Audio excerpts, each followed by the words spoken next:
नमस्कार, आदाब। Crime petrol dial 100 में आप सबका स्वागत है।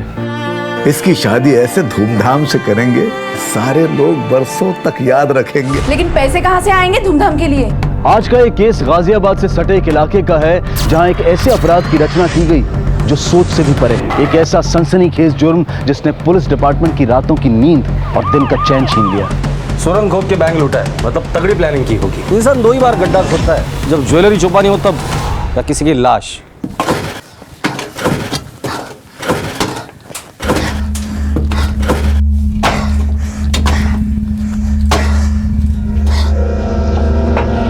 पकड़ो।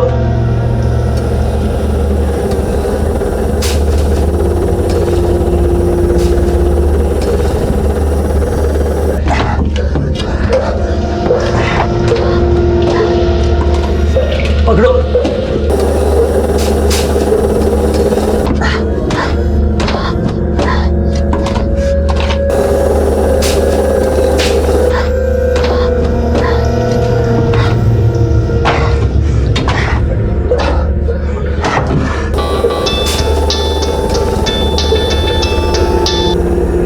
हाँ जी बाबूजी, 34 मीटर तक सुरंग खुद गई है बाबूजी। 30 मीटर रह गई है, जिसे खोदने में हफ्ता भर लग जाएगा। ठीक है बाबूजी।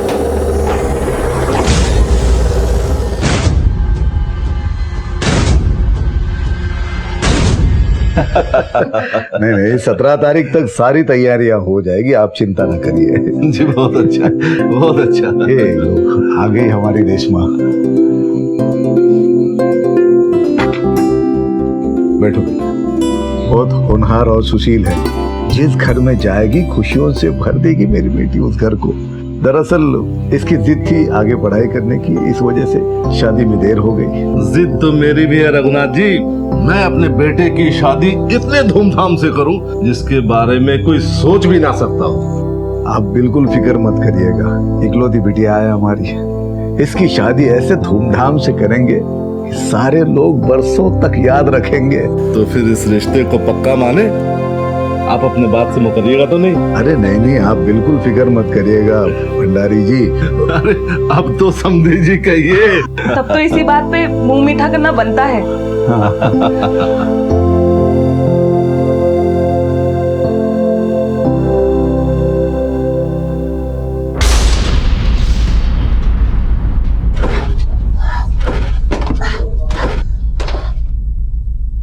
अरे भाई क्या हुआ?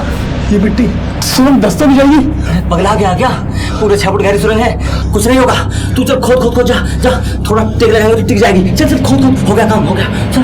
अरे मुझे टेंशन नहीं चाहिए, कोई भी काम चाहिए ढंग से, समझ गए ना? बातें कम और काम ज्यादा करो। आप बिल्कुल चिंता मत करिए, हाँ सब तैयारियां हो जाएगी। हाँ जी, आपको भी बधाई, बहुत बहुत बधाई जी। नमस्ते नमस्ते। रेशमा। हाँ पापा। अरे आओ बेटा, जल्दी आओ। हाँ। उमा, संगीता, अरे कहाँ गए सब लोग? अरे क्या हुआ जो इतना शोर मचा रहे हो? अरे कमलाकांत जी का फोन आया था, 20 तारीख का मुहूर्त निकाला है सगाई के लिए। चलो धूमधाम से सगाई की तैयारियां शुरू कर दो। लेकिन पैसे कहाँ से आएंगे धूमधाम के लिए? एक तो पैसों की इतनी तंगी, ऊपर से ये फालतू का खर्चा। अरे बंद करो ये सब चोंचले। ये चोंचले नहीं है, अरमान है हमारे। और तुम, अगर रेशमा तुम्हारी सगी बेटी होती तो क्या ये सब कहती? इस नालायक की शादी कर दी और अब मेरी बेटी की बारी आई तो बदल गई। तो क्या कहा तुमने? हम फालतू का खर्चा कर रहे हैं हमारी बेटी की शादी पर? तुम्हारी माँ को जो गहने लेके दिए, तुमको जो दुकान लेके दी, वो है हमारा फालतू का खर्चा। 17 तारीख तक 2 लाख रुपए का इंतजाम करना, वरना तुम्हारे माँ के गहने और तुम्हारी दुकान दोनों हमको मजबूरन बेचनी पड़ेंगी। मगर हमारी बेटी की शादी हम धूमधाम से करेंगे पक्का। देखो मैं फिर से एक बात बोलती हूँ, एक बार फिर से सोच लेना। सोच भी लिया है और समझ भी लिया है, अब सिर्फ करना बाकी है। कहां से लाएंगे 2 लाख रुपए?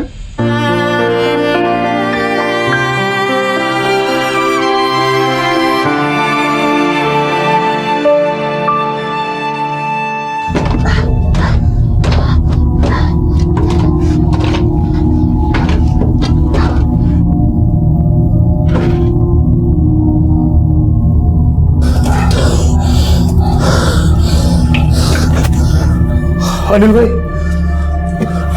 चक्कर आ रहे हैं मुझे। क्या हुआ? महाराज अनिल भाई मुझे बाहर निकाला था। दम घुट रहा है मेरा। अनिल भाई बाहर निकालो दम घुट रहा है इसका। हेलो, हाँ बाबूजी, काम आपके मुताबिक ही चल रहा है और हम लोग काफी करीब पहुंच भी गए हैं। लेकिन बाबूजी एक दुविधा है, वो सुरंग इतनी तंग है कि सांस लेने में मुश्किल हो रही है। अगर आप कहें तो तारीख आगे बढ़ा दें बाबूजी। अच्छा ठीक है बाबूजी, आप नाराज मत होइए, जो तारीख है वही रहेगी, हम पूरी जान लगा देंगे बाबूजी।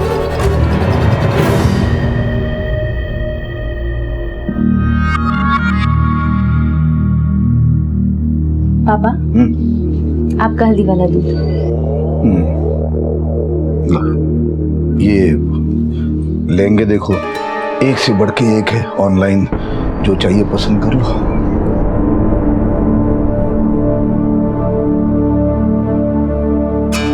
पापा, एक बात कहूं? मुझे विप्लव की दुकान बिकवाकर शादी नहीं करनी। अच्छा बैठ।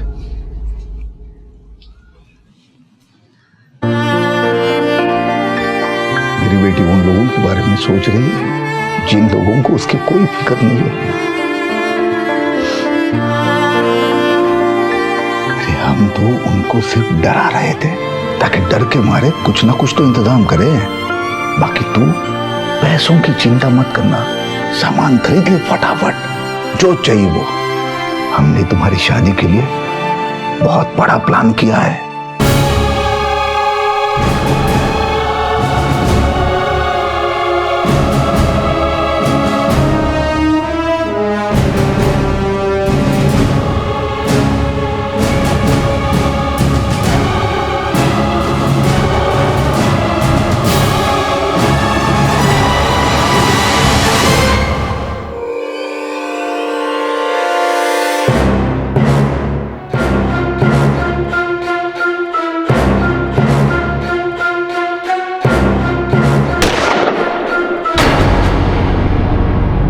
ये क्या क्या मालिक? ये क्या?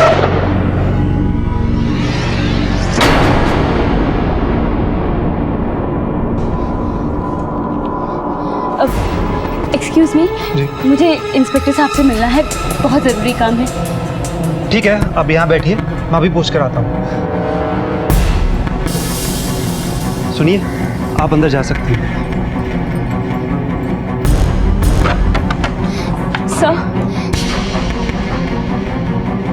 सर, मेरे पापा न जाने कहाँ चले गए हैं। प्लीज उन्हें ढूंढ निकालिए। आप बैठिए, बोलिए। सर, मेरे पापा रघुनाथ त्रिवेदी 17 अगस्त की शाम से लेकर अब तक गायब हैं।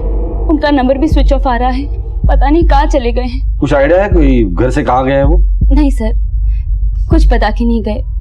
कल मेरी सगाई है, उसकी भागदौड़ में लगे हुए थे। और हाँ, शादी के लिए भी वो काफी लोगों को मिल रहे थे ताकि पैसे इकट्ठा कर सके। मैंने सबको पूछ लिया सर, किसी को कुछ नहीं पता। ये रघुनाथ जी काम क्या करते हैं? प्रिंसिपल की पोस्ट से 3 महीने पहले ही रिटायर हुए हैं। देखिए, रोइए मत। लीजिए।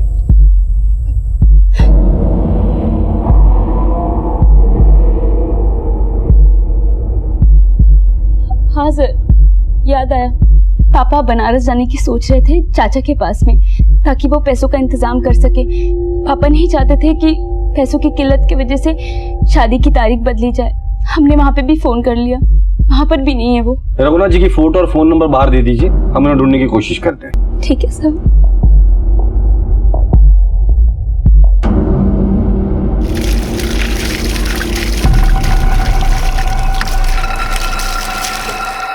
विप्लव, सब ठीक ठाक से हो गया ना? चल जल्दी कपड़े बदल ले।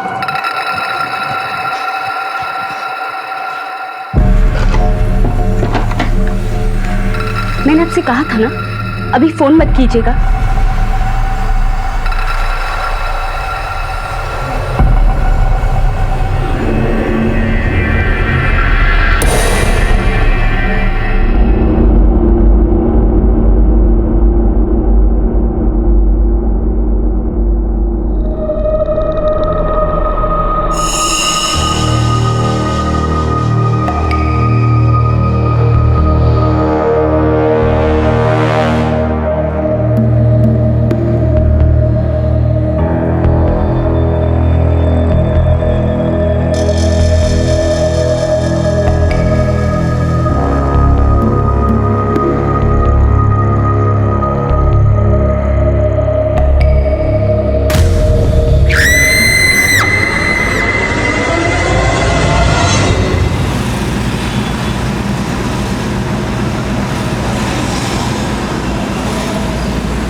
लॉकर रूम तुमने खोला था? हाँ सर। तुम कितने बजे आए? मैं अपने टाइम पे आया था सर, पर सुबह को आया जब ऐसा कुछ नहीं था। ऐसे में दिखा।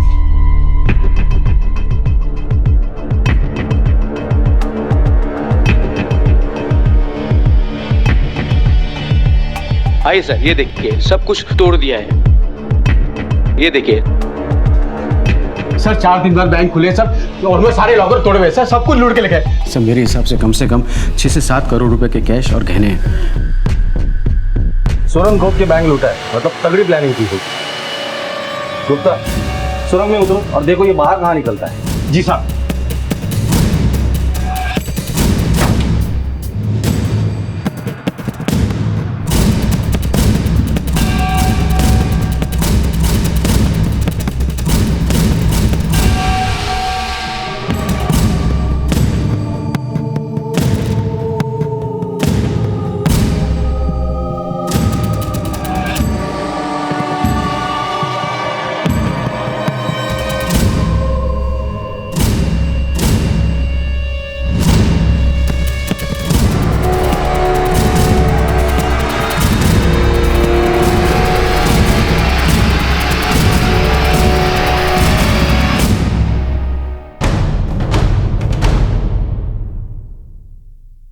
ये नक्शा है बैंक से यहां तक पहुंचने का। इतना बड़ा सुरंग खोदा है, मतलब बहुत दिन लगे होंगे। अनुज जी 1 तारीख से सुरंग खोदने का काम शुरू किया हुआ, खिड़कियों पर प्लाई मारा है। इसका मतलब अंदर क्या चल रहा है ये किसी को दिखाई ना दे और आवाज बाहर नहीं जानी चाहिए। खाने पीने का सामान है, मतलब तैयारियां बहुत दिनों से की होगी। सांप बिल बनाकर खजाने की रक्षा करता है, पर इन सांपों ने बिल बना के खजाना लूटा है। गुप्ता आसपास में जितने भी हार्डवेयर वाले हैं उनसे जाके पूछना कि खुदाई का सामान और प्लाईवुड हाल ही में किसने खरीदा था। Yes sir. सर लगता है पैसों की बंटवारे को लेकर आपस में झगड़ा हो गया होगा, तो इन्हीं के साथियों ने इन्हें मार दिया। या फिर ये भी हो सकता है कि काम निकल जाने के बाद सबूत मिटाने के लिए मार दिया हो।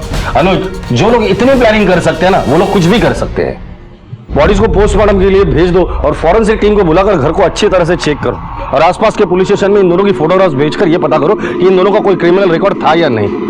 और सबसे पहले ये घर किसके नाम पर था और यहाँ कौन रहता था ये पता करो। सर मैनेजर साहब। हाँ सर। जिसने भी ये काम किया बड़े प्लानिंग के साथ किया है। मुझे आपके बैंक की सीसीटीवी फुटेज चाहिए और एम्प्लॉयज के डिटेल्स। मुझे शक है कि आपके एम्प्लॉय का इसी में हाथ हो सकता है, क्योंकि वही लोग हैं जो बैंक का चप्पा चप्पा जानते हैं। आपको किसी पे शक? नहीं सर, मुझे अपने एम्प्लॉय में से किसी पे शक नहीं। ठीक, चलिए। हाँ साहब, ये कभी कभार 4 बंदों का चाय लेने आता था, लेकिन बहुत कम बोलता था साहब। साहब हमें लगा घर पे रिनोवेशन का काम जोरों शोरों से चलता रहेगा। कौन है, क्या कर रहा है, इस पर कभी हमने गौर नहीं किया। जो लूटा गया है या गायब हुआ है उसके डिटेल्स मुझे दीजिए। जी सर चाय वाले के हिसाब से मारा गया आदमी में से एक आदमी 4 कप चाय ले जाता था। मतलब वहाँ पे 4 लोग हो सकते हैं।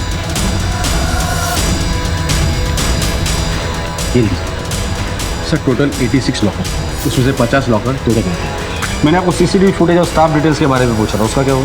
सर मैं आपसे पूछा था। Thank you sir. उस घर के मालिक का पता चल गया है। नाम सुनेंगे तो आप हैरान हो जाएंगे। कौन है? आज सुबह रेशमा जिस रिटायर्ड प्रिंसिपल की रिपोर्ट लिखवाने आई थी वही है। मेरे पापा रघुनाथ त्रिवेदी 17 अगस्त की शाम से लेकर अब तक गायब हैं। एक लंबी सुरंग खोदकर लुटेरों ने एक असंभव दिखने वाली घटना को अंजाम दिया था। इस लूट को अंजाम देने का तरीका और प्लानिंग दोनों को बहुत सूझबूझ के साथ अमल में लाया गया था। एक तरफ घर में 2 अनजान लोगों की लाशें मिली थी और दूसरी तरफ यह पता चला था कि वो घर लापता हुए रघुनाथ त्रिवेदी का था। ये दोनों ही बातें पुलिस के लिए चौंका देने वाली थी। आखिर क्या हकीकत थी उन 2 लोगों की मौत की और रघुनाथ के लापता होने के पीछे रहस्य क्या था? क्या रघुनाथ त्रिवेदी इस रॉबरी में शामिल था या फिर यह मामला इससे भी ज्यादा संगीन था?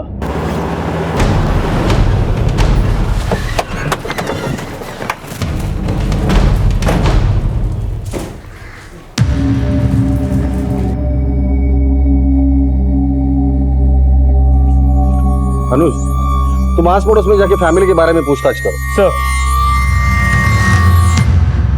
आप में से कोई इन दोनों को जानता है? नहीं सर। ये क्या है? सर्च वारंट है, घर की तलाशी लो। ऐसे कैसे? सर्च वारंट है हमारे पास।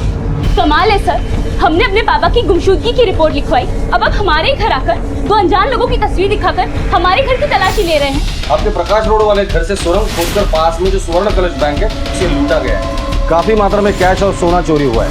इन दोनों की लाशें भी हमें वहीं पर मिली हैं। और हैरानी की बात यह है कि आपके पापा रघुनाथ जी भी उसी दिन से लापता है। पर वो घर तो पिछले 7 महीने से बंद पड़ा हुआ है। इतनी खराब हालत है कि कोई किराएदार उसमें रहने को तैयार नहीं है। हो सकता है कि नया किराएदार मिल गया हो। पापा ने तो इस बार भी हमें कुछ भी नहीं बताया। सर, कुछ पेपर मिले हैं प्रॉपर्टी के। पेपर्स वेरिफिकेशन के बाद आप लोगों को मिल जाएंगे, लेकिन अभी भी पूछ रहा हूँ, अगर इस लूट और मर्डर के बारे में आप में से कोई कुछ भी जानता है तो बोल दीजिए। बाद में ये मत कहना कि मौका नहीं दिया था बोलने का।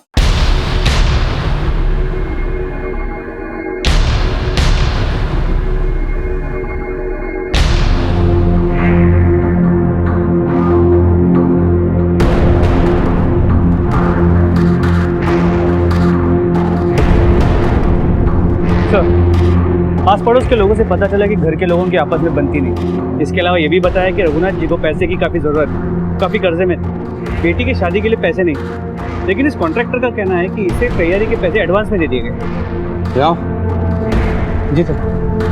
ये पैसे तुम्हें मिल गए थे इसके? हाँ सर, परसों रात को ही उन्होंने सारे पैसे एडवांस में ही क्लियर कर दिया था। आपने जितने पैसे बोले थे उतने हमने लाए। जी। हमारी बेटी की शादी में कोई कमी नहीं होनी चाहिए। ठीक। सर, आप लोग कैसे मेरे पापा पर शक कर सकते हैं? वो बहुत ही अच्छे और ईमानदार इंसान हैं। हमने कई शातिर अपराधियों को देखा है जो अपराध करने के पहले अपने आप को शरीफ दिखाते हैं। इस वक्त सारे सबूत आपके पापा के खिलाफ हैं। एक बात बताओ, अगर शादी के लिए पैसे नहीं थे तो इतनी तैयारी कैसे हो रही है? उन्होंने कहा था उन्होंने पैसों का बंदोबस्त कर लिया। लेंगे, देखो ऑनलाइन जो चाहिए पसंद करो, पैसों की चिंता मत करना। बैंक लूट कर। अगर आपको मेरे पापा पर इतना ही शक है ना तो ढूंढ निकालिए उनको। क्या करना है और क्या नहीं करना है हम अच्छी तरह से जानते हैं। आपकी सलाह की जरूरत नहीं हमें।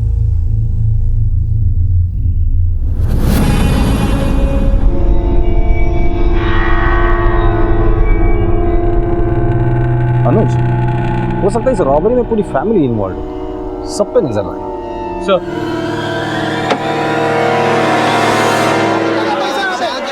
लोग अपने कीमती सामान की सुरक्षा के लिए बैंक्स में लॉकर लेते हैं और वहीं से इतनी बड़ी चोरी का खुलासा हुआ।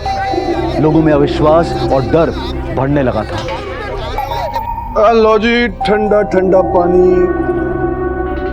गाजियाबाद के स्वर्ण कलश बैंक में लूट।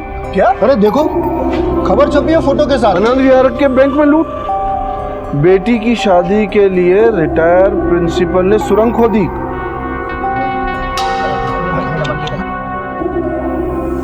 ठीक है, थैंक यू सर। उन दोनों मरे हुए लोगों की पोस्टमार्टम रिपोर्ट के मुताबिक उन्हें एक देसी पिस्टल से मारा गया है, वो भी 1 मीटर से कम की रेंज से। ये रघुनाथ के कॉल रिकॉर्ड्स क्या कहते हैं? सर, उनकी मोबाइल की लास्ट लोकेशन उस 5 किलोमीटर के रेडियस में है जहां उनका अपना घर और बैंक दोनों पड़ता है। इसके अलावा और कुछ पता नहीं चला है। रघुनाथ के फोन रिकॉर्ड में जितने भी कॉल्स आए थे सबको वेरीफाई करो, शायद कुछ हाथ लग जाए। सर, उनके बैंक के सामने वाले घर के पड़ोसियों के हिसाब से उनके घर में करीब 2 हफ्ते से ज्यादा से काम चल रहा है और उसी बीच रघुनाथ जी भी गायब हो गए। सर, मुझे तो लगता है या तो इस लूट का हिस्सा है या उनके साथ कोई साजिश हुई है। अगर उनके साथ साजिश हुई है तो अभी तक उनकी लाश क्यों नहीं मिली हमें? सर ये देखिए, बैंक के पिछले 2 हफ्ते के सीसीटीवी फुटेज। सर, ये रघुनाथ जी जिस आदमी से बात कर रहे हैं, ये मरे हुए उन 2 लोगों में से एक है।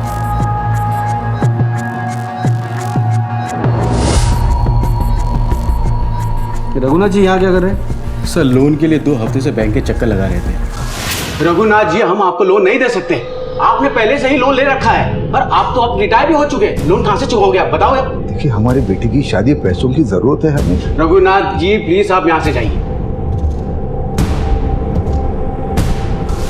ठीक है। क्या रघुनाथ जी वाकई बैंक में लोन के लिए आए थे या लोन के बहाने बैंक का मुआयना करने आए थे लूट के लिए? क्योंकि साथ में वो आदमी भी था और ये महज इत्तेफाक नहीं हो सकता। पुलिस अब तक मारे गए लोगों की पहचान करने में कामयाब नहीं हो पाई थी। शातिर लुटेरों ने अपने पीछे सारे सबूतों को जड़ से खत्म कर दिया था। यह सिर्फ एक बड़ी बैंक रॉबरी नहीं थी, बल्कि 2 हत्याओं का भी मामला था और पुलिस को तलाश थी सिर्फ एक ऐसे सिरे की जो उन्हें लुटेरों तक पहुंचा सके।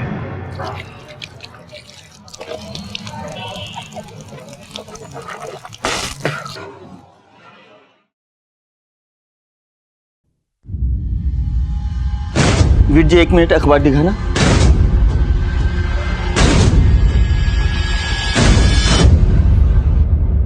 दोबारा करेगा इसे? हाँ चल भाग। सर ये है हरिया, ये बैंक डकैती में मारे गए दोनों लोगों की जनता। कौन थे वो दोनों? एक मेरा भाई था राजू और दूसरा अनिल मिस्त्री। राजू 1 महीना पहले यहाँ आया था काम की तलाश में। वो बहुत अच्छा मजदूर था साहब। अगर गांव में कुछ काम नहीं था ना तो पैसा कमाने के लिए शहर आया था। उसने गांव में कई जगह पर कैनल और गड्ढे खोदा है साहब। फिर एक दिन उसने मुझे साहिबाबाद में रहने वाले अनिल मिस्त्री के यहाँ बोला कि मेरा काम लग गया है। फिर उसके बाद उसका कोई पता नहीं चला साहब। फिर अखबार में मैंने उसका फोटो देखा साहब। ये अनिल मिस्त्री कहाँ रहता था पता है तुम्हें? हाँ साहब पता है। इसको पहचानते हो? हाँ साहब, इसको तो मैं जानता हूँ। यही मिस्त्री हमारे यहाँ से प्लाईवुड और खोदने का सामान लेकर गया था। और इसके साथ कौन था? और इसके साथ कौन था साहब, मुझे पता नहीं। सर उस दुकान का पता चल गया है जहाँ से बैंक में चोरी के लिए प्लाईवुड और खुदाई का सामान खरीदा गया। अनिल मिस्त्री ने पूरी डीलिंग अकेले ही की। सर एक बात और, विप्लव ने पिछले हफ्ते अपने घर के पास के हार्डवेयर शॉप से खुदाई का सामान खरीदा था, जैसे फावड़ा और गेट। तुम हरिया के साथ अनिल मिस्त्री के घर पे जाओ, विप्लव की खबर मैं लेता हूँ। सर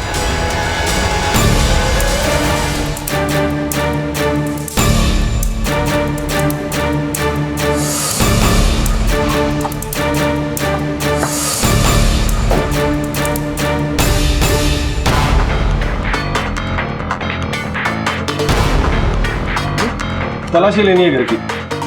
फिर से? हाँ कुछ चीजें छूट गई थी। घर का कोना कोना छान मारो। सर आप गलत शक कर रहे हैं हम लोगों के ऊपर।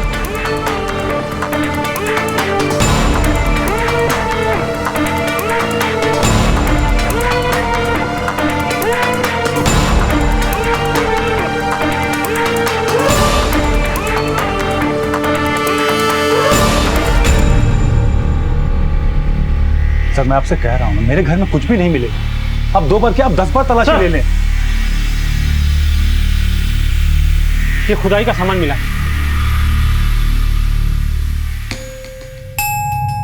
पिछली बार अगर अच्छे से तलाशी ली होती तो दोबारा यहाँ आने की नौबत नहीं आती। ये सामान तुमने पिछले हफ्ते में क्यों खरीदा था? माँ ने कहा था सर। कुछ बोलेंगी आप? वो इन्होंने हमें धमकी दी थी कि अगर पैसों का इंतजाम नहीं कर पाए तो वो मेरे गहने और विप्लव की दुकान बेच देंगे। 17 तारीख तक 2 लाख रुपए का इंतजाम करना, वरना तुम्हारी माँ के गहने और तुम्हारी दुकान दोनों हमको मजबूरन बेचनी पड़ेगी। हम डर गए थे। मैंने मेरे सारे गहने और विप्लव की दुकान के कागजात एक डिब्बे में भर दिए और यही जमीन में गाड़ दिए।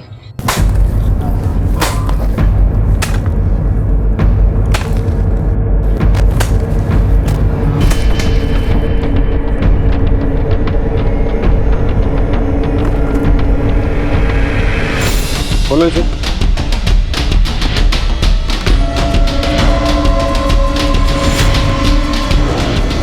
लगता है आप लोगों को गड्ढा खोदने का काफी तजुर्बा है।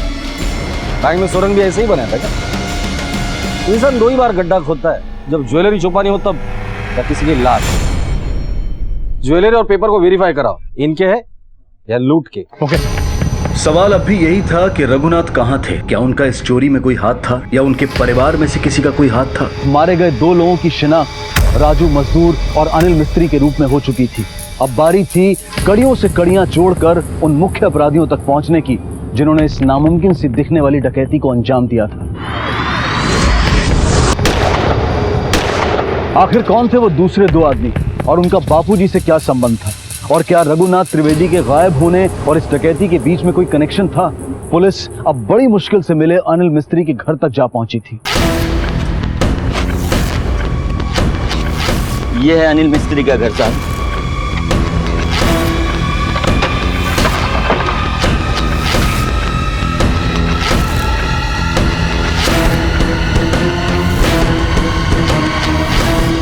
सर नोट मिले हैं। ये तो सभी नए नोट हैं, वो भी एक ही सीरीज के, मतलब किसी को एक साथ दिए गए होंगे। इन नोटों की सीरीज के नंबर को रिजर्व बैंक भेजो, पता करो कि कौन से बैंक को अलर्ट हुए थे। सर बैंक के सारे एम्प्लॉय की डिटेल्स को वेरीफाई किया, लेकिन कुछ हाथ नहीं लगा। और रघुनाथ जी के घर से जो डॉक्यूमेंट्स मिले थे उससे भी कुछ खास पता नहीं चला। ठीक है, कॉल रिकॉर्ड का क्या हुआ?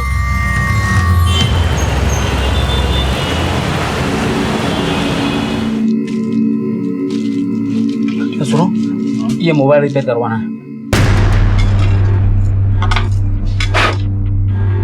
इसमें तो मिट्टी भर गई है, कम से कम 500 रुपए लगेंगे, कल आना।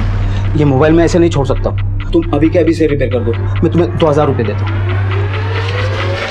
ले लो 2000 रुपये। अरे मोबाइल 1500 का है ये, तुम रिपेयर करो ना। सर, रघुनाथ जी की सारी कॉल्स वेरीफाई की, मगर कुछ हाथ नहीं लगा। हो सकता है इस रॉबरी के लिए रघुनाथ ने कोई नया नंबर इस्तेमाल किया। जितने भी सर्विस प्रोवाइडर है उनसे जाके पता करो, क्या उन्होंने रघुनाथ या उसकी फैमिली को कोई नया नंबर इशू किया है या नहीं। Okay sir. हम आपके आगे हाथ जोड़ते हैं, आप इस रिश्ते के लिए मना मत कीजिए। बाबूजी पैसे का इंतजाम कहीं ना कहीं से कर ही लेंगे। देखिए, हम किसी बैंक डकैत के घर में अपने बेटे की शादी नहीं कर सकते। बाबूजी ऐसा कर ही नहीं सकते, आपको जरूर कोई गलतफहमी हुई है। चलिए हमें मान भी गए कि इस बैंक डकैती में उनका हाथ नहीं, किसी गलत काम में उनका हाथ नहीं, लेकिन क्या आपके पास इतना पैसा है कि ये शादी धूमधाम से करवा सके? और वैसे एक बात बताइए, ये रघुनाथ जी है कहाँ? अगर वो बेगुनाह है तो सबके सामने क्यों नहीं आते, चुप करके बैठे हैं? आप मेरे पापा पे इल्जाम लगा रहे हैं? रुक जाइए भाभी, अरे आप खुद क्या है? आप किसी लुटेरे से कम है? ये अच्छे कपड़े पहनकर कल्चर की आड़ में लड़की वालों को लूटते हैं आप। बड़ा बदतमीज लड़की है तुम, तुम्हें तमीज नहीं कि सत्य से बात करना चाहिए। बदतमीज मैं नहीं, आप हैं। मनमानी शर्तें रखकर आप लड़की वालों को तोड़ के रख देते हैं। आप निकल जाइए इस घर से। मैं तो जाऊंगा, लेकिन कौन करेगा ऐसे डकैतों के घर में शादी? मेरा बेटा कुंवारा रहेगा, लेकिन ऐसे घर में शादी नहीं हो सकती उसके। हमें भी नहीं करनी, निकल जाइए इस घर से। इतना सब कुछ छोड़ के चले गए और आप सब चुप हैं। अरे आना।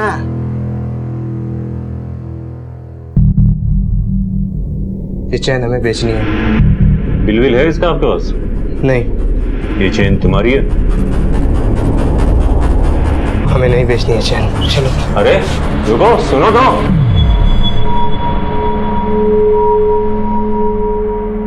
हमें पैसों का इंतजाम करना होगा, किसी ना किसी से तो बात करनी ही पड़ेगी। अब क्या करोगे पैसों का? लड़के वाले तो चले गए ना। मैं उन लोगों को मना लूंगी, पर उससे पहले हमें पैसों का इंतजाम करना पड़ेगा। अभी कह देती हूँ, मुझसे पैसों की उम्मीद नहीं करना। तुम्हारे पापा भी पता नहीं कहाँ चले गए। अगर मेरी बात मान ली होती ना तो आज ये दिन नहीं देखने पड़ते। अब हमारी तरफ क्या देख रही? हमसे तो कोई उम्मीद रखना मत, बता रहे हैं। ये मत भूलिए कि आपकी जो दुकान है वो पिताजी के पैसों की बदौलत ही है। हाँ तो कोई एहसान नहीं किया उन्होंने, अपना फर्ज निभाया है बस। दूसरों का फर्ज याद है, और जब अपने फर्ज की बारी आई तो कुछ नहीं। एक सुबह सुबह मेरा दिमाग तो खराब मत कर, ये तो सब फर्ज अभी याद दिला देंगे तुमको।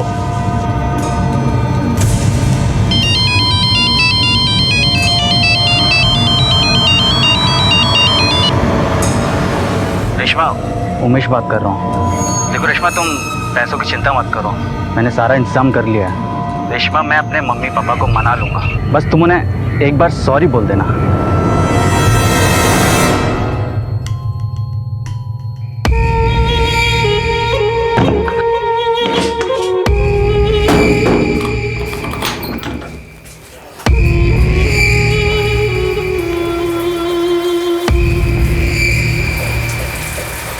हेलो, अब निकलने का वक्त आ गया है, तैयारी शुरू करो।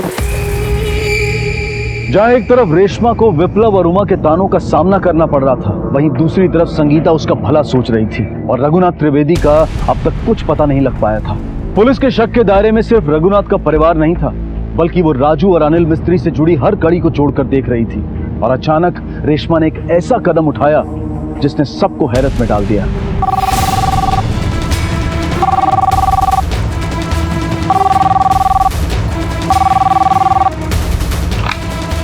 पीएसआई अनुज, गाजियाबाद पुलिस स्टेशन।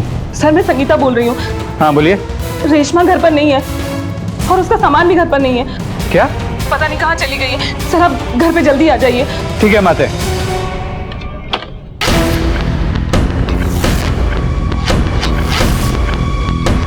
मैंने मना किया था ना तुझे पुलिस में फोन करने के लिए, फिर भी तुमने कॉल किया। माँ, लेकिन रेशमा घर पे कहीं भी नहीं थी, मुझे फोन करना पड़ा।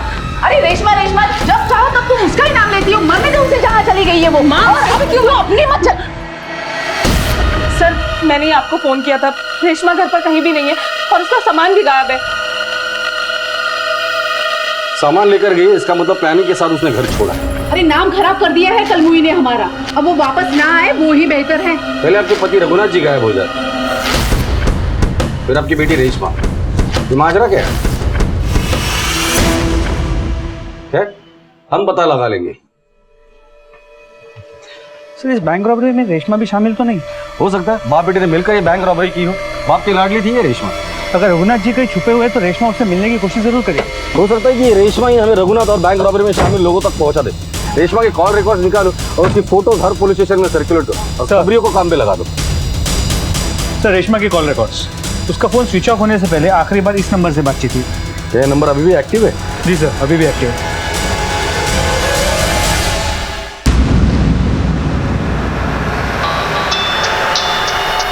हेलो साहब, रेशमा 40 से 50 साल के आदमी के साथ इंदिरापुरम के अभिनंदन लॉज में ठहरी हुई है। ठीक है, तुम उन पर नजर रखो। सर खबरी का फोन आया, रेशमा को एक 40-50 साल के आदमी के साथ इंदिरापुरम के अभिनंदन लॉज में देखा गया। हो सकता है वो रघुनाथ के साथ हो। खबरी को बोल देना उस पर नजर रखे और उठाकर लेकर आना उसे। सर पुलिस अब तक रघुनाथ का पता नहीं लगा पाई थी और इतनी बड़ी बैंक डकैती से जुड़े हर पहलू की बारीकी से जांच कर रही थी। और रेशमा का इस तरह घर से भागकर किसी के साथ देखा जाना एक बड़े खुलासे का संकेत दे रहा था।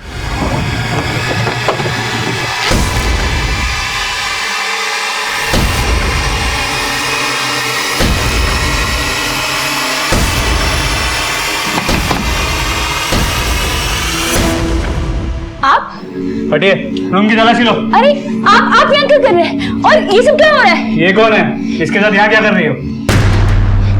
ये मुकुल है, हम दोनों एक दूसरे से प्यार करते हैं। प्यार? हाँ सर। ले चलो इन्हें। सर चलो। सर मेरी बात सुनिए। अरे सर बात सुनिए सब। क्या प्लान था? मैं और मुकुल एक दूसरे से बहुत प्यार करते हैं, लेकिन हम दोनों में उम्र और जाति का फासला है, इसलिए हम दोनों को भागना पड़ा। क्या रघुनाथ जी ये बात जानते थे? हाँ, पापा ने एक बार हम दोनों को साथ में गार्डन में देख लिया था। हम लोग शादी करेंगे, चल।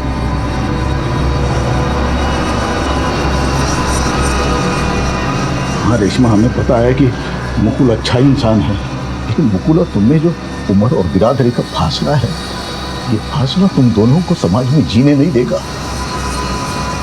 हमारा सपना था कि हमारी राजकुमारी की शादी हम किसी राजकुमार के साथ धूमधाम से करेंगे।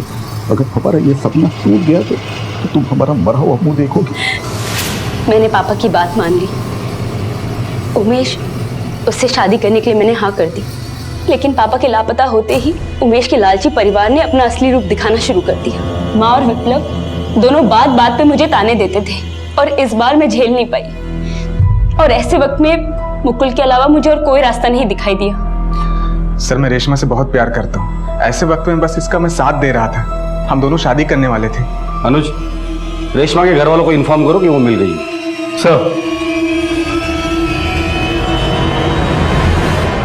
सर लगता नहीं इस बैंक रॉबरी में रघुनाथ जी के साथ उनका कोई फैमिली मेंबर शामिल था। अगर कोई भी शामिल नहीं था तो फिर रघुनाथ गायब क्यों हो गया? सर वो 1000 के नोटों की सीरीज जो मैं अनिल मिस्त्री के घर से मिली थी, वो मयूर विहार के पीसीबी बैंक के एटीएम को अलॉट हुई थी। गुड। अनुज, उस एटीएम में जब कैश डिपॉजिट हुआ था उस दिन से लेके एक हफ्ते तक की सारी सीसीटीवी फुटेज होगा। सर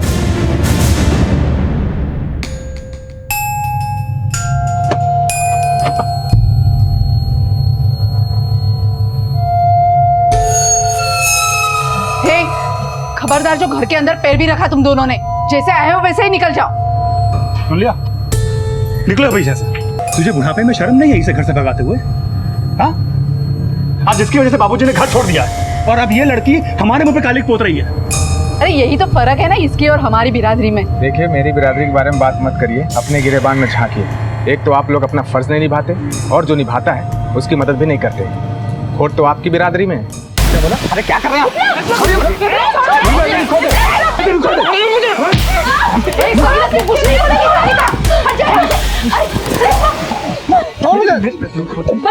बंद करो ये सब।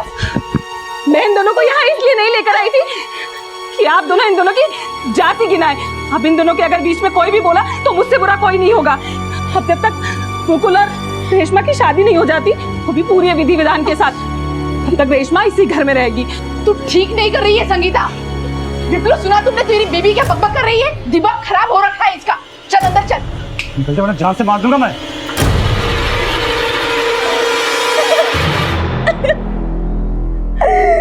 हमारे पापा कहाँ चले गए? क्या दुनिया बदल रही है। हर आदमी चोरी चकारी लूटपाट डकैती से पैसा कमाना चाहता है। पापा, दुनिया बदल रही है, हर कोई आसानी से पैसे कमाना चाहता है। बेटा, बात चाहे रिश्तों की हो या पैसों की, सच कभी नहीं बदलता और हमें हमेशा सच्चाई का साथ देना चाहिए, सच्चाई के साथ रहना चाहिए, चाहे कोई भी परिस्थिति आए, लेकिन हमारे मन को कभी भटकने नहीं देना चाहिए।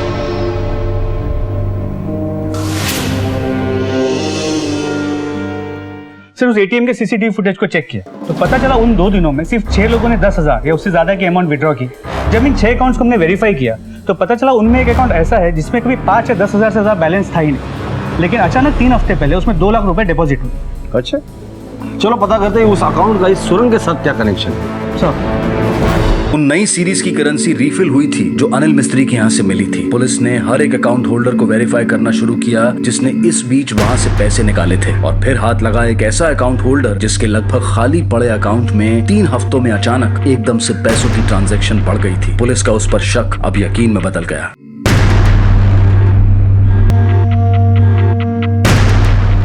लो जी, ये दिलबाग के ढाबे की। सुनिए, एक मिनट। बाबूजी नहीं आए क्या अभी तक? बाबूजी नहीं, तुम्हारे बाप आ गए। तो आप लोग हैं कौन? पुलिस।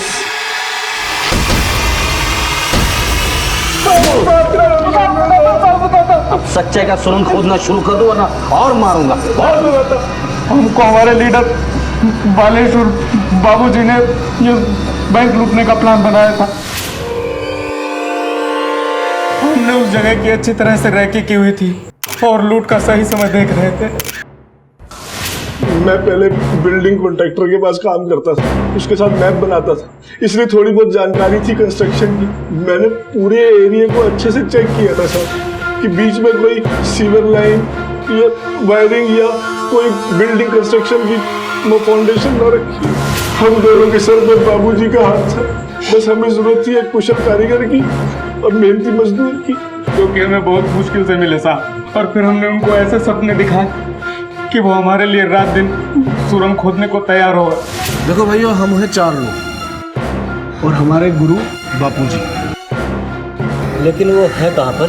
अरे वक्त पड़ने पर वो भी सामने आ जाएंगे। बस इतना ध्यान रखो कि हमें एक सुरंग खोदनी है जो हमारी किस्मत बदल देगी। सबको इतना पैसा मिलेगा कि हफ्ते में लाख रुपए भी खर्च करोगे ना, पूरी जिंदगी खर्च नहीं कर पाओगे।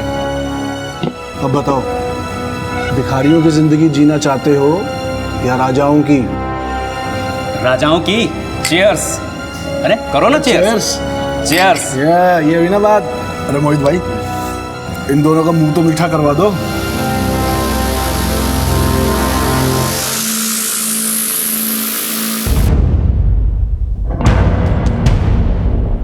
कल शाम को यहीं मिलना, परसों से काम शुरू, ठीक है? वक्त पे आ जाना। हमें 2 ऐसे लोगों की जरूरत थी जो हमारे करीबी भी ना हो और उन्हें पैसों की सख्त जरूरत हो। हमने उनसे ही सारा काम करवाया और अनिल मिस्त्री को हमने बैंक भेजा ताकि वो बैंक की रेकी कर सके। जहाँ उसे रघुनाथ जी मिले, हार्डवेयर की दुकान से सामान भी उन्हीं से खरीदवाया और चाय भी उन्हीं से मंगवाई। तो फिर उन दोनों को मारा क्यों? क्योंकि उनके मरने से सारे सबूत मिट जाते और हमारा हिस्सा भी कम नहीं होता। तो बाबूजी कॉर्नर मिलेगा कहाँ? बाबूजी, तुम्हें एक हाथ से नमस्ते करूं या दोनों हाथों से? प्लीज बोलना शुरू कर, बोलना शुरू कर। साहब, मेरा उस बैंक में एक अकाउंट और एक लॉकर है और मैं चाहता था कि किसी भी बैंक के स्ट्रांग रूम में कोई सीसीटीवी कैमरा नहीं होना सर।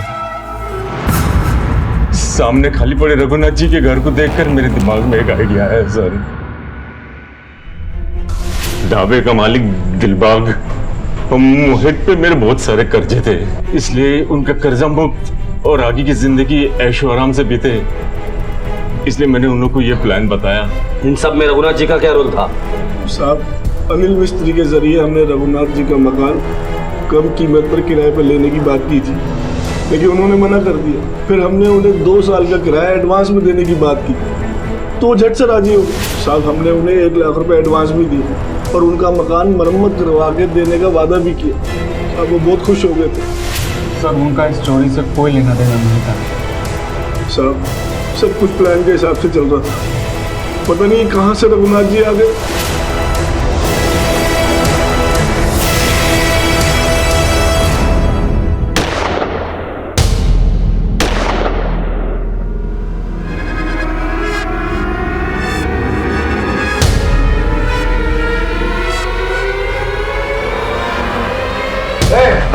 भैया क्या ये सब क्या है? इसीलिए तुम्हें घर किराए पे लिया था। ये इनको किसने मारा? ये क्या तेरी?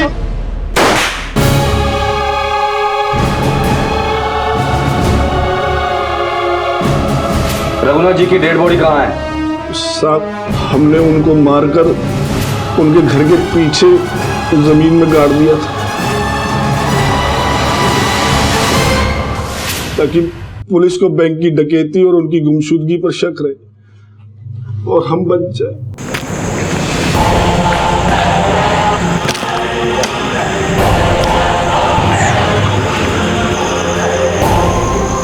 और चोरी का सामान कहाँ है?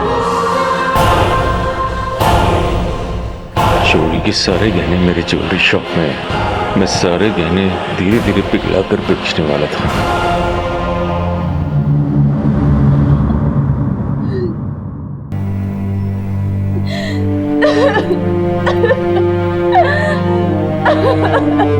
पुलिस ने इस नामुमकिन सी दिखने वाली बैंक रॉबरी में इन्वॉल्व शातिर अपराधियों को ढूंढ निकाला था।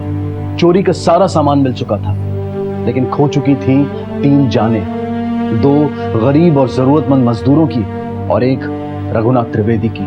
रघुनाथ को पैसों की सख्त जरूरत थी। उनके घर से इस लूट ने उन्हें इसका हिस्सा ना होते हुए भी इस रॉबरी का एक अहम हिस्सा बना दिया।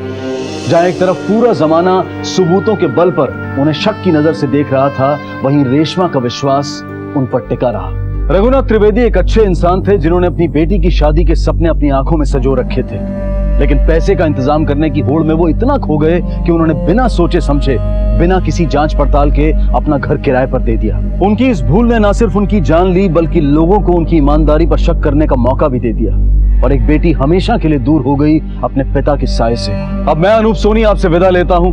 फिर मुलाकात होगी अगले एपिसोड में एक और चौंका देने वाले केस के साथ। तब तक अपना और अपने परिवार का ख्याल रखें और देखते रहें क्राइम पेट्रोल डायल 100। सबक एक को सीख हम सबको। जय हिंद।